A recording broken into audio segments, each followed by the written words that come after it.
Good morning, beloved. Happy Sunday. I pray you have a blessed week. Urban myth has it that if you put a frog in a pot of boiling water, it will jump out immediately. But if you put it in pleasantly tepid water at room temperature and you light the stove, it is more likely to sit there until it cooks to death. It's the same thing with sin, beloved. Our enemy is vicious, wicked, and deceitful.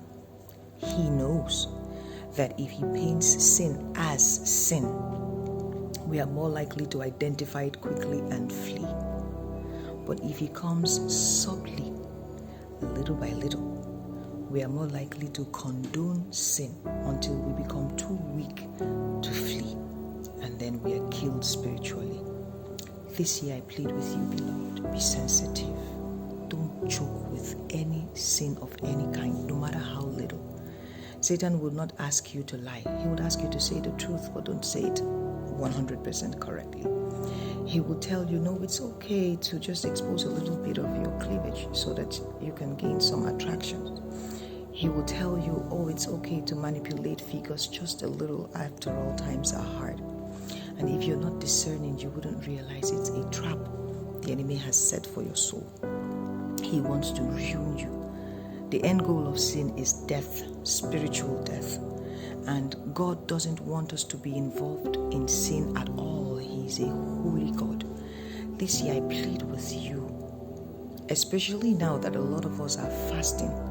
In all your fasting, strive to be holy. Holiness is not negotiable. It's the standard. It's God's requirement. And God does not modernize. He doesn't change. He doesn't follow technological advancements. His word is sure. It's static. What he said 2,000 years ago, he's saying today, and he will say tomorrow. And every form of sin is abominable before God. The world is redirecting our emotions and our minds to accommodate certain things we previously abhorred. Beloved, I want you to be sensitive. It's not about violating human rights. It's not about getting people offended. It's about pleasing God. Pleasing God will get you in the way of people. It will get people offended. You will lose friends if you want to walk in the path of righteousness. I'm just giving you a heads up. It's not going to be easy, but God wants you to strive. God wants you to try. He has His Spirit in us to help us, and He has promised us that there is no temptation that will come to us that we cannot overcome. He has made a way of escape for us.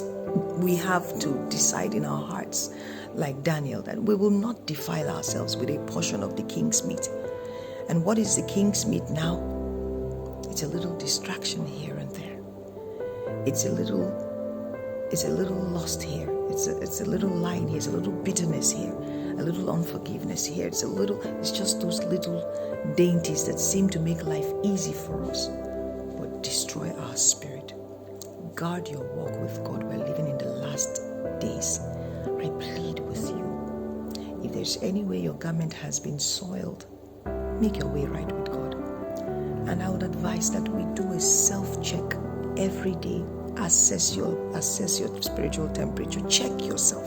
Examine yourself. Are you still in the faith? Is your love for God still burning hot, or is it waxing cold? How about your love for the brethren? Is it still burning hot, or has some? Sorry, forgive me. My voice is cracked from stress. But ask yourself that question. Am I still the same person I used to be when I gave my life to Christ? Have I left my first love? A self-assessment would always put us in the right position spiritually. It would help us to know from whence we have fallen, so that we are able to make the necessary amends to get us back on track. I plead with you, beloved, whatever you do this year, hold on to the truth. Hold on to God. Detach yourself from persons and things that lure you away from God. Sin will open the door to the enemy to afflict you. It will make a mess of all your fasting and praying. So please, beloved, don't joke with sin. bless you.